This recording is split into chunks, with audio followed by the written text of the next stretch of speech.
Hello. Motivation. Motivation translates in Latin word movere, means to move. The two types of motivate is primary motivate and secondary motivate. Primary motivate, which means for man's survival.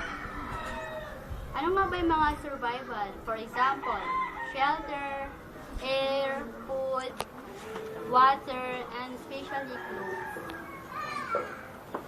In secondary primary is a person can live without it.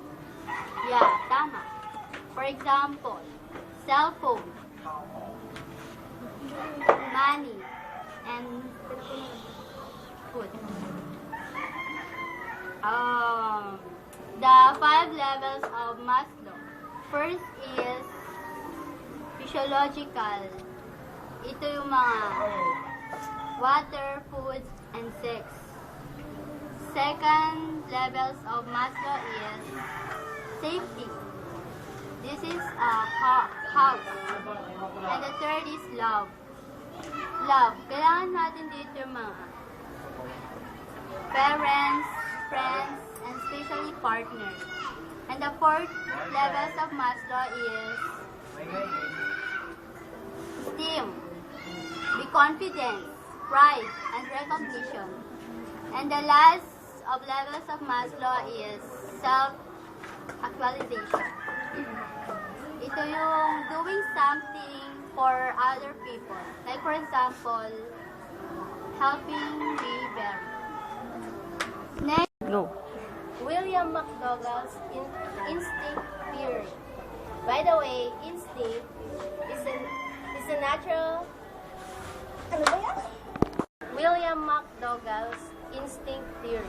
By the way, instinct is a natural tendency to behave or act in a particular way without thinking and without having been taught.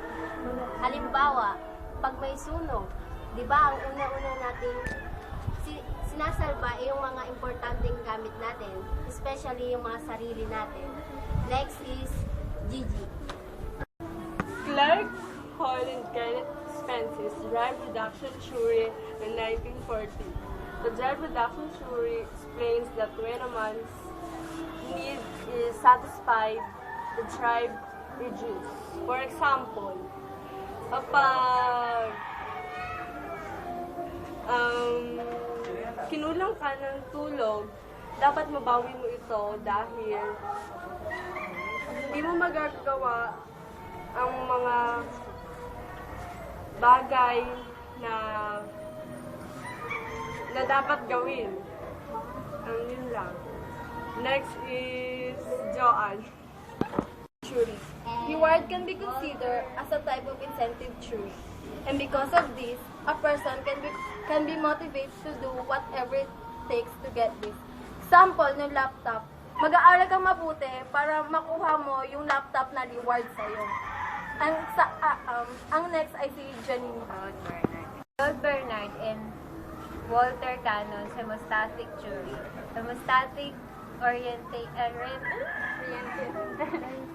from the Greek word homeos means similar and statis meaning standing still.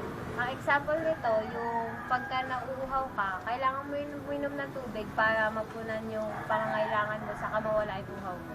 Yun lang. Thank you. Thank you for watching.